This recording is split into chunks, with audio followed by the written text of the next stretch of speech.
Now, this plays directly into your progressive ideology, because what progressives do in order to build their ideology, it's all built upon a utopian ideal. It's all built upon an assumption that in the future a utopia will exist, not can exist, but will exist, wherein human beings in this reality will live in a perfect way. They assume this to be absolutely true, even though logically it makes no sense. And they take this assumed truth that this will exist and then move backwards from it in order to construct their argumentation as to what they wish to implement today. And when they do this, they destroy any notion that there is any such thing as a fixed human nature. Because the point is, in their assumption that this utopia will exist, they then move backwards and say, okay, how do we get the people who now exist to fit into this utopia so that it can exist? Because it will eventually happen. We just want to bring it along a little sooner than it would naturally.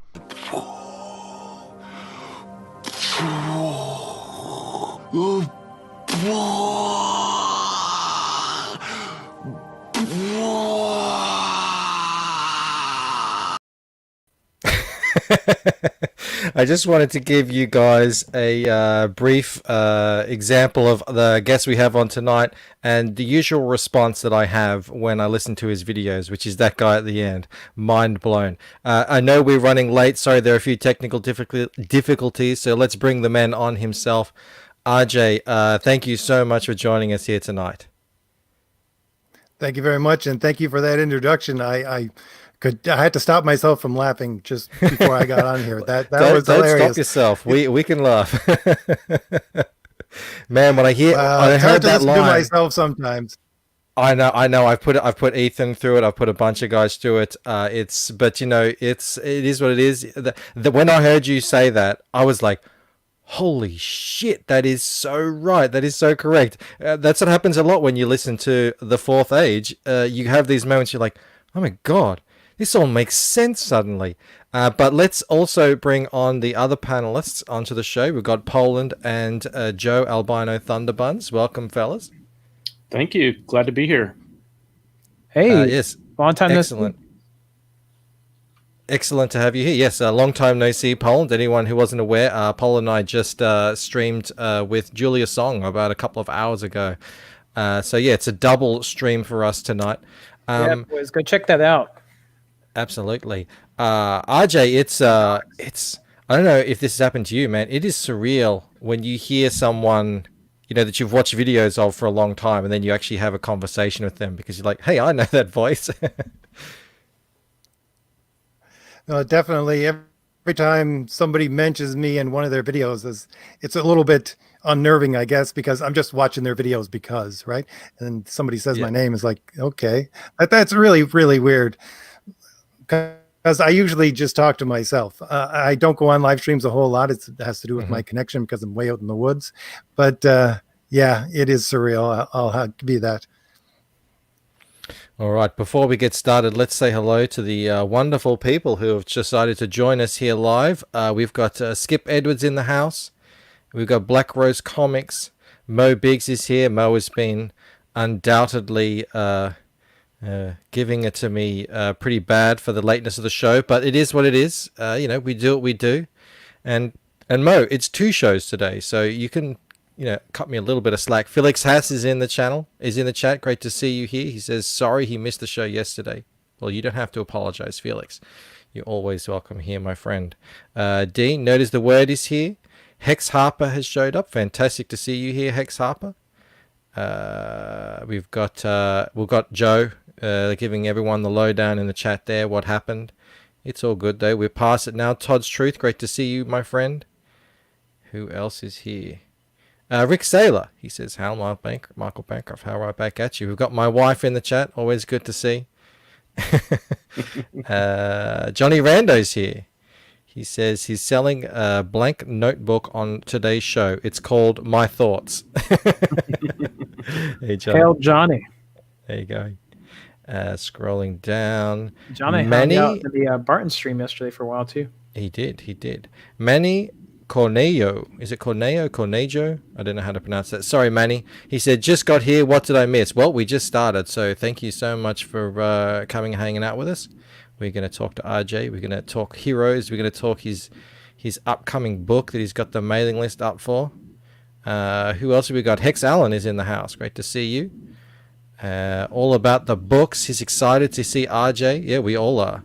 I think we're all fans. And we have another guy on this panel, RJ, who hadn't heard of your channel. And we were like, how have you not heard of his channel when every single time someone asks a question? Usually it goes like this. Why?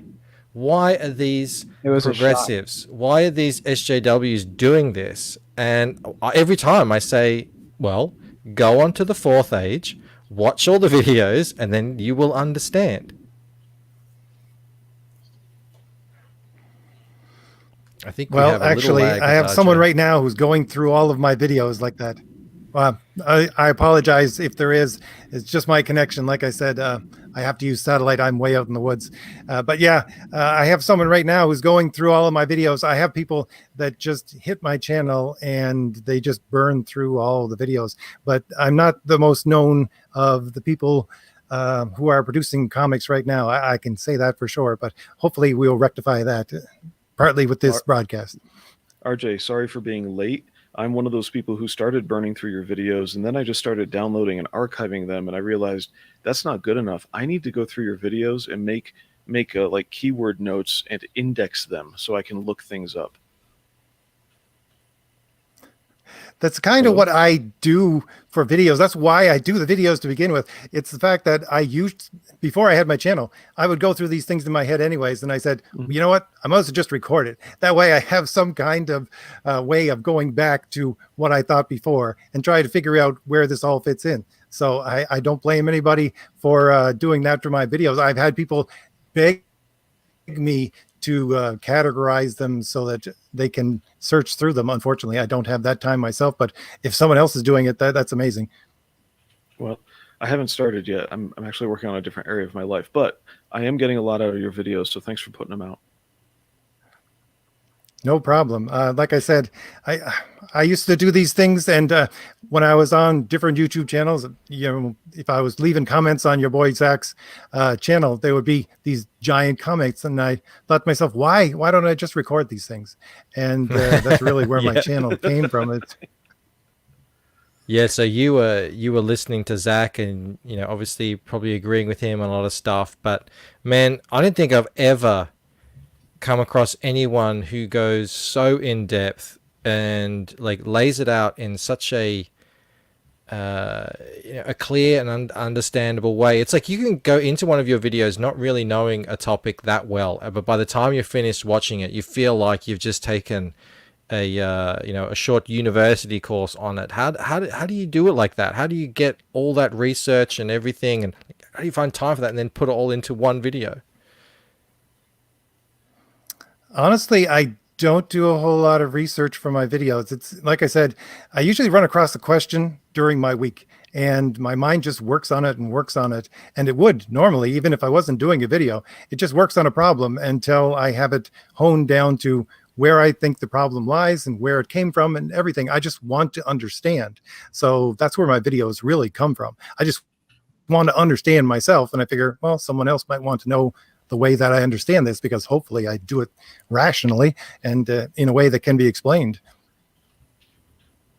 Yeah, I remember specifically one that you were talking about, Sana Amanat, and breaking down the whole reasoning behind why they're doing what they're doing with the comics and the characters, how they're not actually trying to take the industry back to a time when you had huge comic like floppy sale numbers and all that sort of stuff, and how they intentionally their goals were to get into scholastic programs and just gain more influence in certain political spheres. And when I heard that, I was thinking, my goodness, this explains everything what they're doing.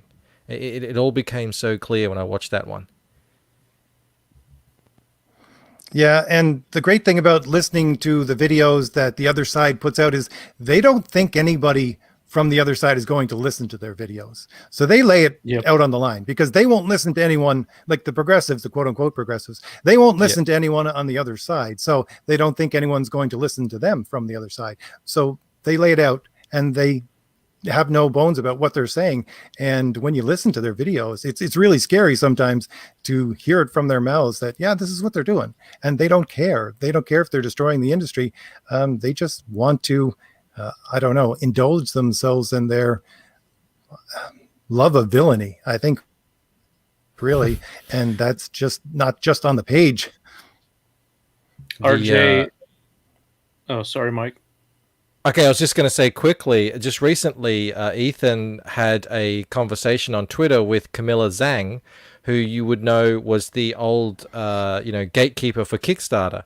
And, he just said to her what he always says, which is, why don't you stop congratulating yourself, patting yourself on the back, focusing on all this other stuff, and just start treating it like a business. And think, look after yourself, look after what your projects are doing, and make them the best that they can be. And she was like, she came back something, if we don't focus on representation and diversity and inclusion, how are we going to make any kind of real change in the world? And that's exactly what you're saying. They say all this stuff out loud, what their intentions are. They're in this business for their activism. Yes, straight up, especially, again, if you listen to someone like Sana Amanat. I know I always go on about her, but I always say in the comments when people say, why do I keep talking about her? It's because it's like if you're covering national politics and you don't talk about the president. She's the one in control of Marvel Comics. Marvel Comics is the big boy on the block. So really, you got to talk about her. And she keeps on putting out these interviews where she says, when she's talking about, what was it, Marvel Rising, saying that, body diversity was one of the big things that they needed to stick into this comic, needed to stick into this show. I'm thinking to myself, why? And again, that's a question I had to answer. So I had to go looking for an answer. But they have no qualms about subverting what a story should be for, and making it into a political device. Mm. RJ, do you mind, for the benefit of the people in the chat who have not seen or listened to the video, could you go into some detail as to how Sana Amanat was recruited actively by Marvel? Because she had, to the best of my recollection, been essentially a political, I'll just say a political person, and came to the attention of someone in particular at Marvel. And so I'd appreciate it if you don't mind just kind of breaking down the story of how and why she was recruited, and who did the recruiting and the hiring of her to Marvel. Yeah, that was always pretty sketchy. It's actually pretty twisted story, as in to say, there's a lot of twists and turns in it, because, first of all, you have her family, who is a very political family. They run different kinds of organizations that support, we'll say, democratic causes within New Jersey, different kinds of outreach programs for their community. And she has a brother, of course, who became a multimillionaire through, I think it was programming, and then got into making movies or producing movies, helping produce movies. And as he was doing that, he became known as, it is reported, this is not me saying this, but it was reported he was known as a serial swindler, so that he was swindling money from everybody as he was trying to produce these movies. And these are movies that you would know, movies like Red, movies like the Twilight Saga. He was involved in these kinds of things. And at the same time, you had Marvel being bought up by Disney, and things were simply falling apart. And so you had Marvel directly coming to this woman and asking her to literally change the entire fan base. Now, at that point, she only had I think it was like 2 years experience out of university working at a small indie company that went bust. Now, some say that it didn't quite went bust. It moved to, I think, India, but, same potato to potato there. So as she had very little experience producing comics, and yet Marvel, the big comic producer, went and found her. Literally, she says this herself. They came and found her, told her that they wanted her to change the direction of Marvel. She said she didn't have the experience to do so. Again, these are her words. And then she was told that's exactly what they wanted. They wanted to change everything about how Marvel comics were made, and especially the fandom. They wanted to change who their fans were. And I'm sorry, for the life of me, I can't think off the top of my head what his name was that went from Marvel. Yes, no, it wasn't Sapolsky. It was Joe Quesada. Joe Quesada. Joe Quesada, yes. It was Joe Quesada. And he went directly to her, again, found her, and asked her to change what Marvel was, asked her to change the way that comics were made. And again, at the same time, her family's connections included connections with the White House. Her cousin, who she grew up with in the same house at times, is Huma Abedin, who is known for scandals. And she worked directly for Hillary Clinton and the Hillary Clinton Foundation. And I believe, now I don't have any proof of this directly, but I believe that that's how she gained access to a sitting U.S. president, because Sana Amanat actually was in two different venues with Barack Obama as he was president. She introduced him in one and he talked to her at another. And again, this political connection, I think, really is what got her this job, besides the fact that her brother was a multi-millionaire within Hollywood. So it was political connections with Hollywood and political connections with, the Democratic Party that got her this job. And Marvel Comics was being driven by this need, I suppose, to try to change their fandom into something that it previously had never been. So again, that's really the bare bones of it. I go in depth in one of my videos talking about that, but I even have a lot of newspaper articles to support what I say. But like I said, I do believe she was a political hire, nothing more than a political hire. She knew nothing really about comics. She admitted she had no qualifications to do what they asked her to do. And again, if you have no qualifications in actually writing comics, producing comics, why would they give you the keys to a comic company unless you have some other influence which you can use to try to salvage this company? Because again, this was right around the time, a couple of months afterwards, everyone was freaking out at Marvel because it was rumored that they were going to be bought up by Disney, and then they were. So if you include the timeline of all of this happening, again, it's Marvel's, I do believe, it's Marvel's attempt to try to stay relevant, Marvel's attempt to try to take its progressive direction, which it already had been in, and to just put it on steroids to keep themselves relevant in some way. Yeah, and this kind of goes back around to that clip that I played at the top of the show, where you so well explained, what the whole what's really behind all the way that they think and the way they operate, and knowing that they are activists, political activists, who have ideological agenda, and they have a vision for the future, and to them that vision is set in stone. That is happening. That is just over the horizon, and all they have to do in the present day is tweak things, fix things, mold things, push and pull things to force everyone to as close to that vision that they have of the future in the here and now. And that's why they act in these ways that to us who don't share that worldview, who don't believe in that idea of the utopian future that they, especially the one that they envision. That's why we're always sitting here in these streams going, why are they doing this? Why are they changing this? Why are they forcing this? Why are they trying to force this thing that isn't natural, that isn't going to happen? It's like Mean Girls, stop trying to make it happen, Marvel. It's never going to happen, I think that one of the most telling things that I covered was a article that the I do believe it was the New York Times did with GWilla Wilson, where she directly said that the reason why she became a writer to begin with was because she wanted to change the world. But when Donald Trump became president, that all changed.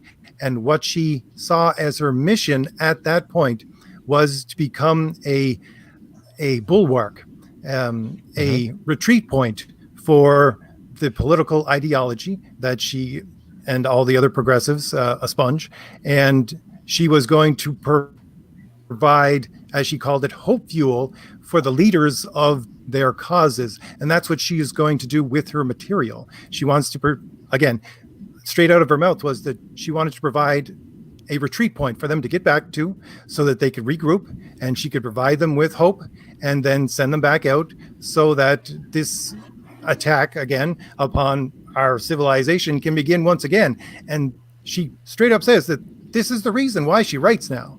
This is the driving force behind why she produces these stories that you see in comics like Wonder Woman. And that's really a scary thought when you look at it and break it down. Yeah, so it's like what we're seeing now. When they put out these just, sometimes often absurd representations of well-established characters, and then they make these like we've seen it recently in that what was it called, the DC the Future State. The Future State. I mean, that's kind of pretty pretty perfect for what we're talking about here. They have a vision of what they see the future of comic books to be, just like how the Democrats and the liberals in America had a vision of the future of America, and in that vision, conservatives all die off, and everyone becomes left or far left or something, and everyone lives in a diverse, inclusive utopia where there's none of that old, nasty, conservative thought and anything left anymore. And when Trump came along, that was like a massive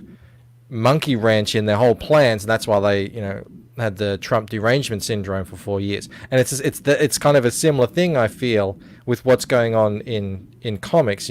They have that vision, we see it, and then they write these just bizarre stories, really weird stuff. We saw another example of it, a Tom King panel was being shared around recently, that anyone who looks at it goes, what the hell is this? Well, that's part of what you were talking about. That's the disruption. That's the pushing and twisting people to fit into the vision of the future that they have. Whereas, I think I always say Ethan is like the Trump figure. He came in and blew this whole thing up, and now we have this movement of crowd-funded comics that is disrupting their perfect utopia, and that's why they're going so batshit crazy at us all the time with our books that actually have a market, have an audience of people who want to buy them. Now, RJ, I was wondering if you could help.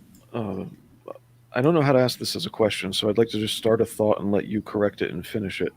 I've noticed that they can't just leave you alone. It's a culture of Karens, and by that I mean you don't have to actually be racist. You just have to be not an activist, and so they'll determine that therefore you must be racist, as if your lack of specific activities is somehow causing racism, even though it's actually not.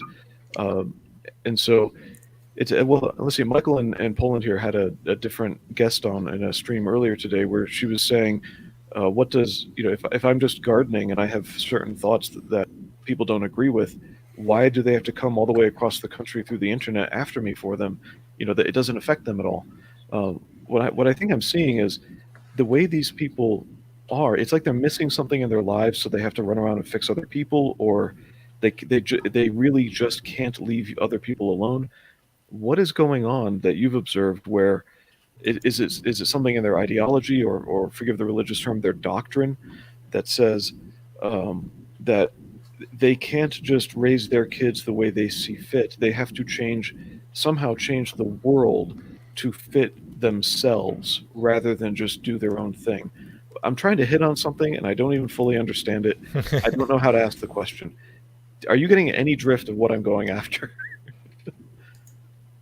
Yes. I did a video a long time ago, closer to the first of my channel, where I talked about the fact that these people are narcissists at best, and some of them are just straight up psychopaths. And I'm not using that term hyperbolically.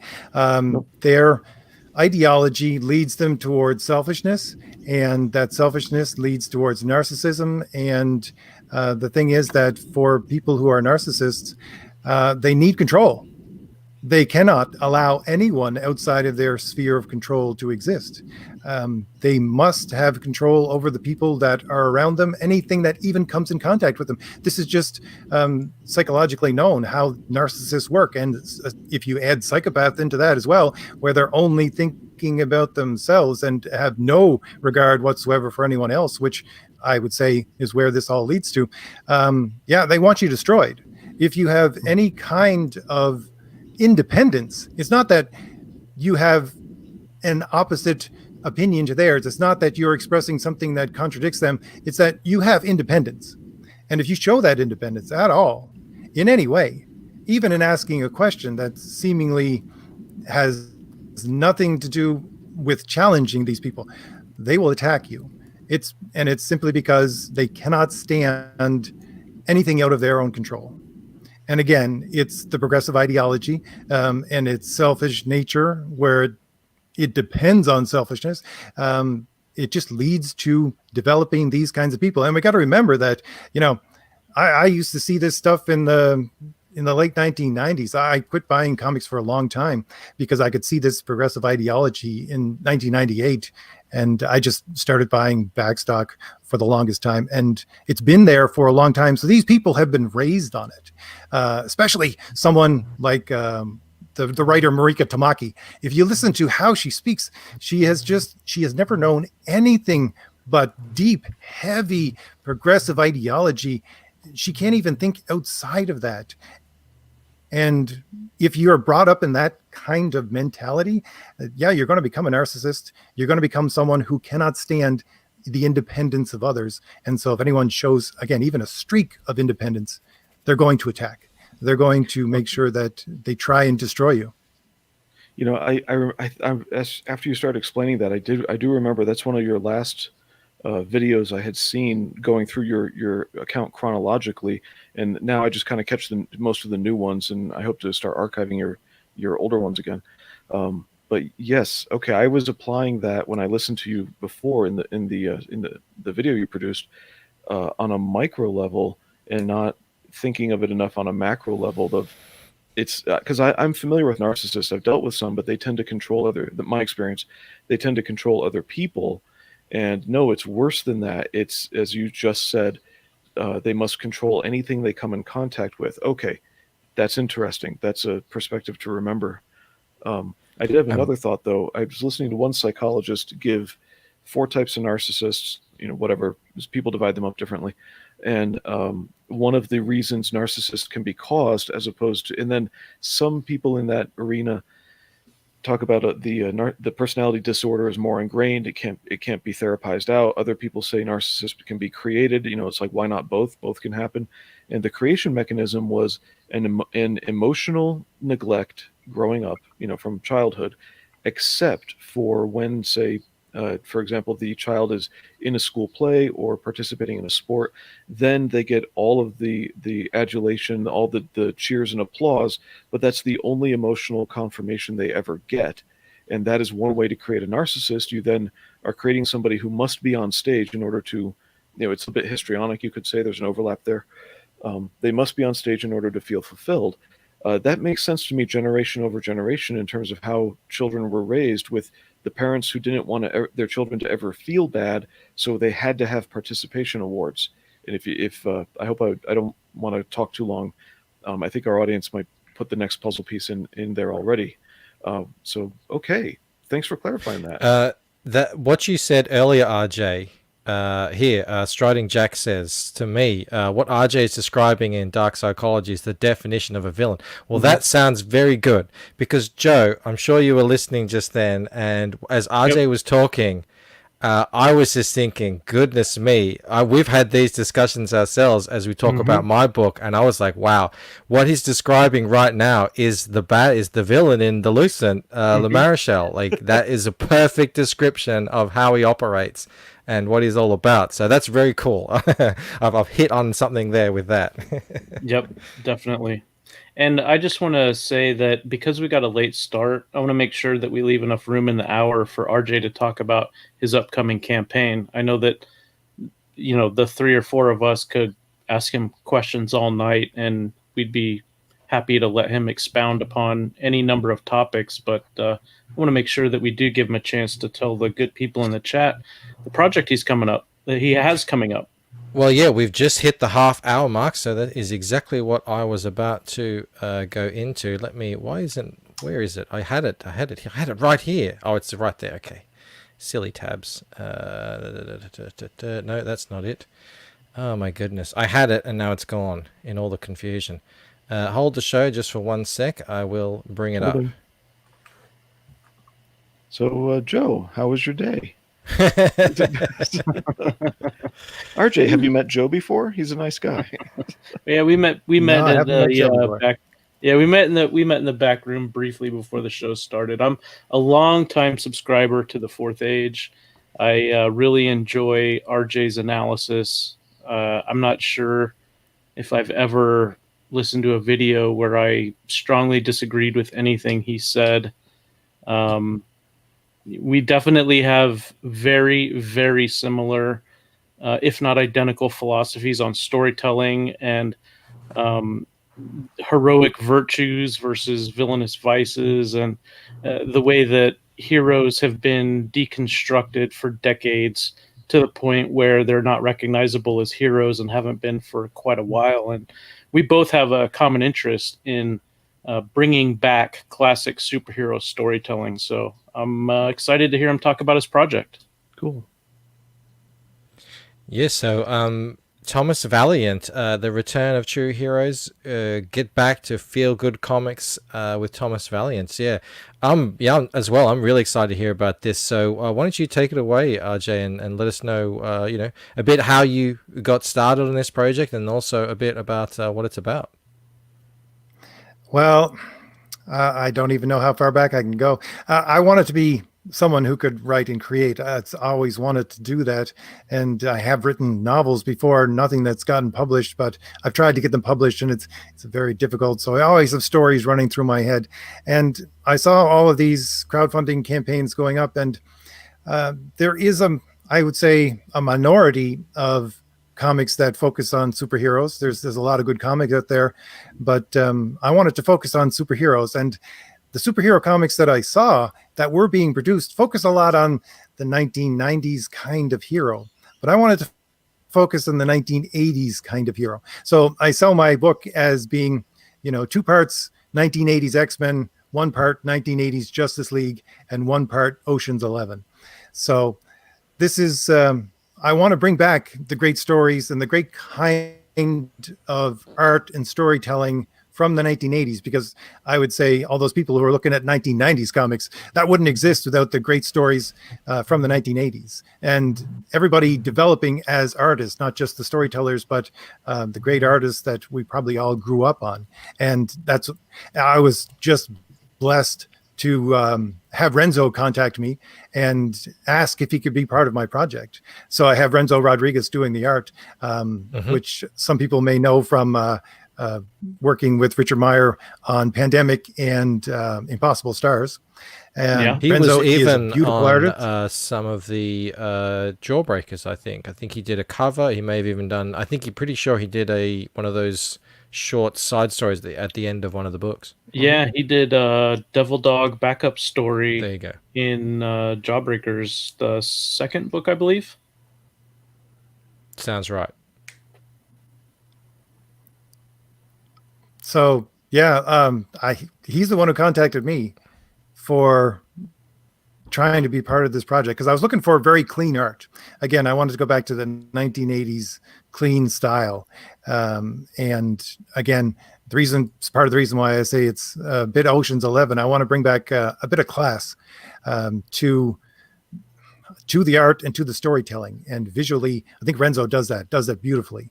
I got nothing against the more rigid, I guess we'll say angular styles that some people have from the 1990s or 1990 kind of style. But I wanted to go back to looking like, a 1980s X-Men cover. That's what I wanted to go back to. And Renzo provides that beautifully.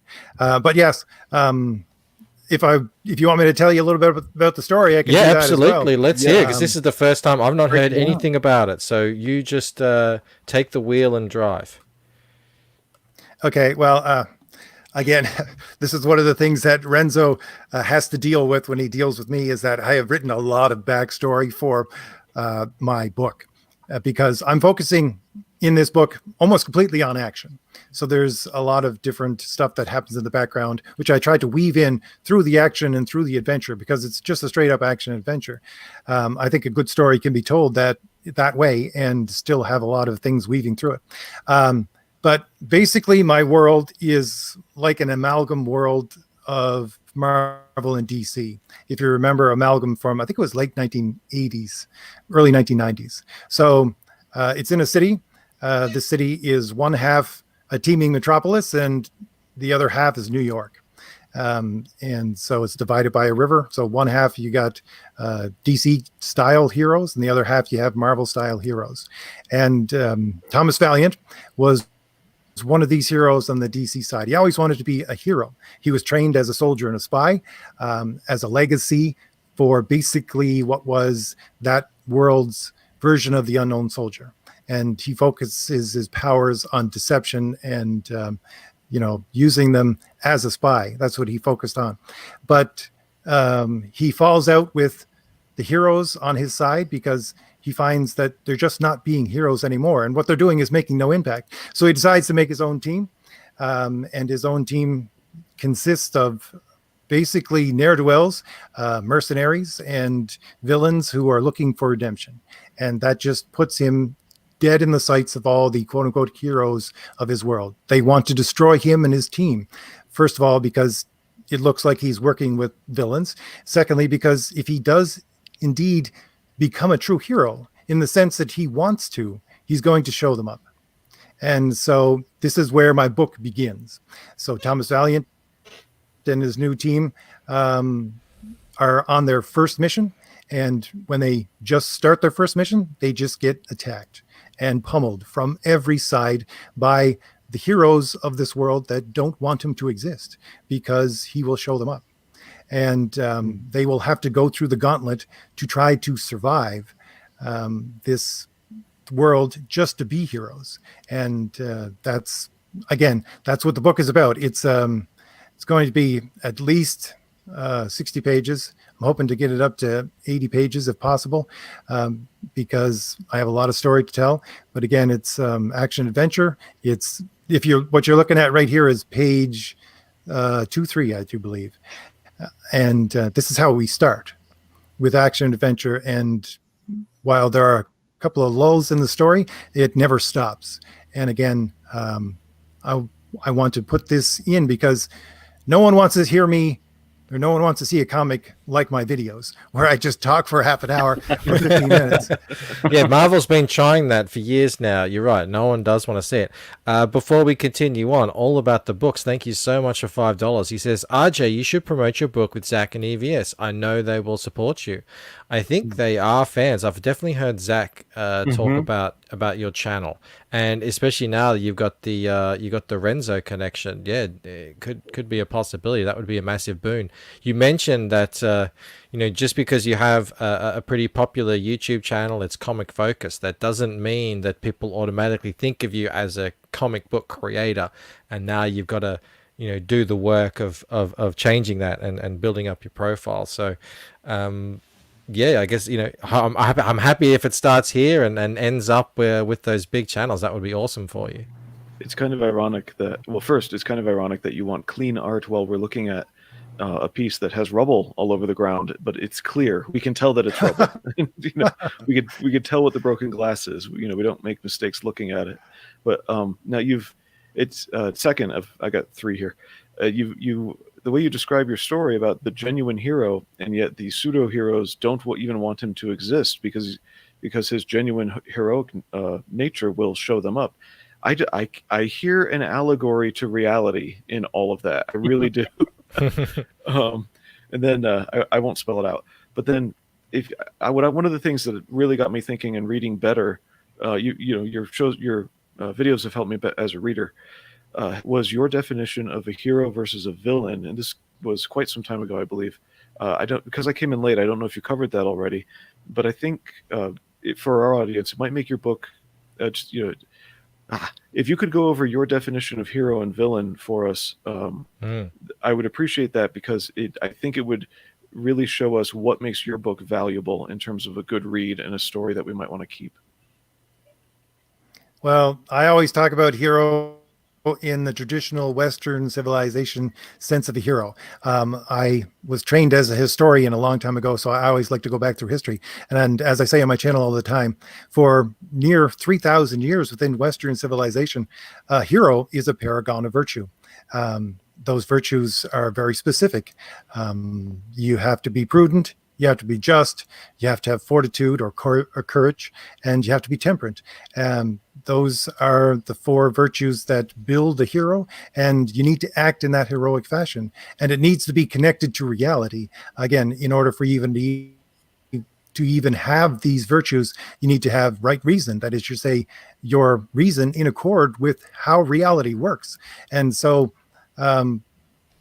this is the traditional hero that you see in Homer, this traditional hero that you see in Robin Hood, that you see in so many great works throughout Western civilization, works that have inspired what we read as kids coming up through Marvel and DC. These were the stories that percolated into our comic stories and became the basis. They were true heroes. They were paragons of virtue. They were seeking the just. They were seeking to do right.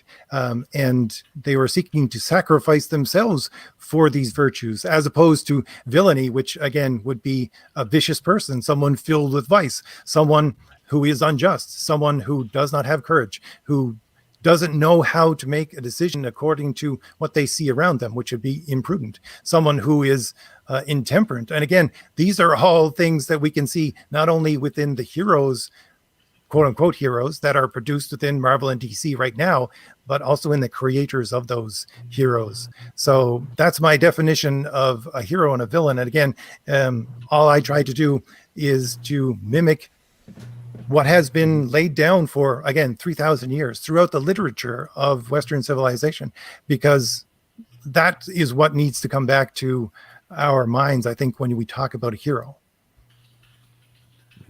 I think a lot of people are going to be pretty excited for this, not only because they're fans of you and your channel, but we've talked about this a bit now for a couple of weeks. There is a bit of a dearth, a little bit of a hole there in what's happening in crowdfunding for traditional heroes, and the ones that have done that, have gone after that. Peregrine, for example, comes to mind. Joe has his own book, his own hero universe that he's working on. They've done really well, because I do think that the people who are, especially the people who are in Comicsgate, the fans, the backers, all those people in Comicsgate, a lot of them have come from, they grew up reading Marvel, DC, whatever it is. So they're those kinds of readers, and they've stopped because those companies stopped supplying those stories. Now, that doesn't mean that they want to go and read all new kinds of independent style books. No, they're looking for what's missing. And anyone who can jump up, like you, RJ, like Joe, like the guys at Greater Point 5, and deliver that, the likelihood of success is that much greater, I think. And we saw that with Peregrine, who don't have a massive, social media footprint, get over 1,000 backers on their first book, which is phenomenal. So this is all very exciting. Their level of engagement has been fantastic, and I attribute a lot of that to the people involved with the channel. the way they appreciate their viewers and the backers of the campaign. And I also attribute it to a real hunger for traditional superhero storytelling. And I think that they have a fantastic tagline. I wish I had thought of it, where they talk about reconstructing superheroes. And I agree with what RJ said. Superheroes used to, basically, they were, in ancient times, the ancient version of superheroes were the heroes of ancient myth. And modern day superheroes were inspired by, the creators were inspired by ancient mythological figures. But the modern day superheroes were improved in the sense that they became virtue personified. They had flaws, yes. However, their virtues always overcame their vices, whatever those might be. And because they were essentially people who had become virtue personified, they were elevated to a point where the normal person like you or I growing up, we could look up to people like Superman. We could look up to people like Spider-Man, because even when things really got difficult, even when their own problems got in their own way, it was the strength of their virtues which allowed them to overcome the problems in their life or the problems in a particular scenario and still act heroic, even though it would have been much easier to do otherwise. Where we've talked, we talk about all the ideologues and the activists and everything, but surely there are also just, I guess, quote unquote, normal people, people, I don't know if they're, like people like Tom King. There are a lot of writers and whoever out there in comics who are, I feel, they probably like genuinely are trying to write good stories, but they're just failing, especially with the hero side of things, like with Batman, especially. Where do you think they are failing, RJ? What are they getting so drastically wrong about the heroes these days? Well, it's interesting because I just had a discussion with Literature Devil about this and the relevance of Superman and whether Superman is still relevant, because the people who produce comics right now seem to think that getting down and dirty and gritty with their heroes, quote unquote heroes, with their characters is the way to go. And that necessitates the jettisoning of any kind of idea of virtue. But I would say quite the opposite. I would say that's what your comic writers, even though they're trying to write good stories right now, that's what they do. They want a down-to-earth hero, sure, but that doesn't mean you have to jettison the idea of what a hero traditionally was. It doesn't mean you have to jettison the idea of virtue. Quite the opposite. Again, as I always say, in order to even have those virtues, you have to have right reason. That is to say, your reason needs to be directly connected and understand what reality is in itself. So a traditional hero really is a down-to-earth person, is someone who can be, gritty and normal and very relevant to everyday life, but they just don't understand that point. They don't understand how they can make something gritty and human and at the same time a paragon of virtue. They don't understand that connection. I think that's where they fall down. And I think that, RJ, to your point, a good example of that, and this also ties into Michael's point, with somebody like Donny Cates, who is looking like in 2021 will be on at least 4, if not 5 titles, and looks to be the so-called, I forget what he called. I don't remember if he called himself the king of writing or someone called him the king of comics writing or something like that. But whatever it was, you have someone like that who has a lot of influence and is writing what are supposed to be superhero comics, and yet he admits on Twitter that he goes out and specifically picks fights with people so that he can block them. And he's admitted on camera that he really enjoys finding something to be angry at and then going out and antagonizing people who he feels some sort of anger towards. And then when they respond, he likes to fight with them. And if you want to do that, then that's certainly your prerogative. But if you're supposed to be writing superhero stories, I would hope that you would be spending a lot more time figuring out what superheroes are all about and trying to write the best superhero stories you possibly can, rather than spending so much time looking for fights and causing fights and then taking joy or pride or whatever it is in announcing how virtuous you are, or implying how virtuous you are by picking fights with people and then blocking them for Twitter clout. As long as they're the wrong people. Or, sorry, the right kind of people. The right kind of wrong people. That's right. Yeah, it's a crazy world out there. But, man, this sounds great, and you're getting a massive response from the chat. People are all saying it looks really cool. Slithering Peanut, thank you for joining us, says, a real superhero story. I wish I could back this. Well, it's not out yet, but you can, if you go right here, sign up to a mailing list. No commit. No, all you have to do is put in your email. In fact, I'm going to put in my email right now. I like to do that. It's the first link in the video description. If anyone hasn't caught it in the chat yet, I can't even spell my own name. Yep, and because the book has not been, the campaign has not gone live yet. If money is a difficulty as far as backing, by getting on the mailing list, you could start saving up and budgeting for this so that after it goes live, you can back it. And like Michael said, if you join the mailing list, there's no financial obligation whatsoever. All it does is allow RJ to send you notifications as to the status of the project when it's going live, and then any pertinent information during the campaign you can receive via that email list. RJ, speaking of which, about how far out are we? Weeks, months from launch date? Unfortunately, this is really a learning experience for me, and I'm taking this as fast as I can. But at the same time, I think I've put a lot of pressure on Renzo as well, because this is going to be a long book, and it's a marathon to finish. I realize that he's doing beautiful work, and he's getting it to me great time, but I want to make sure that I have enough of the book completed so that you're not going to be waiting for your book for too long after you get it. So unfortunately, I was hoping to have it live before November 3rd, let's put it that way. Okay. But I don't think that's going to happen at this point. Again, it's a really steep learning curve to have to deal with all the things that need to be done in order to get it live.